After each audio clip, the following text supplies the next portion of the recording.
Баршаңызға сәлем. Бүгін сіздермен бірге бәріміз білетін тещин язык салатын ерекше дайындайтын боламыз. Қонақтарыңызды дәмімен де сәнімен де баурап алатын болады. Баклажанымыз қытырлаған, ал ішіндегі салмасы үлпілдеген өте дәмді, ерекше болып шығады. Міндетті түрде дайындап көруге кеңес беремін. Ең алдымен баклажанды видеодағыдай домалақтап турап аламыз. Қалыңдығы шамамен 7-8 мм болу керек.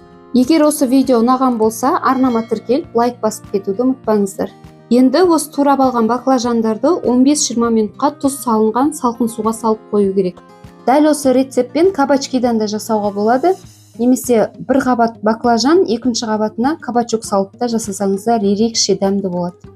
Ал енді салмасын жасауға кірсек, ол үшін ең алдымен укроп, және бір тісше чеснок, шпинат, және сүзбелі ірімшік, және бір қасық майонезімізді қосып, дәміне қарай кішкене тұз, қара бұрыш салып, блендерлеп аламыз.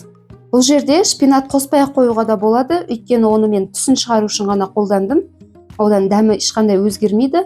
Ал укропты жасыл базилик жақсы көретін болсаңыз, сол жасыл базиликпен алмастыруға болады. Енді баклажандарымызды қуыратын боламыз. Ол үшін судан шығарып аламыз. Және ең бірінші ұнға екі жағынан аунатамыз. Жұмыртқаға аунатамыз. Одан кейін панировочный сухариге аунатып, қызып тұрған майда екі жағын айналдыра отырып, қызартып пісіріп аламыз. Осындай қызықты ерекше рецепттердің шыққанын бірінші біліп отырғыңыз келсе, қоңыраушаға басып қойыңыз, және жақындарыңызбен бөлісе кетуді де ұмытпаңыздар.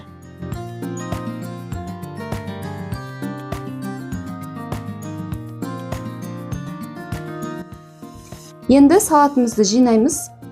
Баклажанның үстіне салмамызды салып, оның үстіне балғын қызанағымызды саламыз, оның үстіне қайтадан салма салып, қайтадан баклажанымызды қоямыз. Мен дастарханға қойған кезде бір ерекше болсын деп, осындай көк пиязбен бантик жасап байлап қойдым. Ол міндетті емес. Көк пиязды ыстық суға бір рет салып аламыз да, видеода көрсетілгендей байлап, артық жерін кесіп тастай саламыз.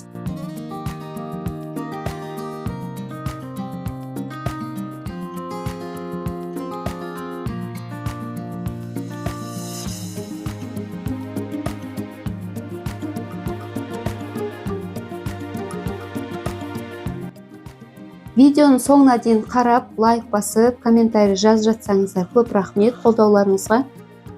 Сіздерге ас болсын, келесі көріскенше сау саламатта болыңыздар.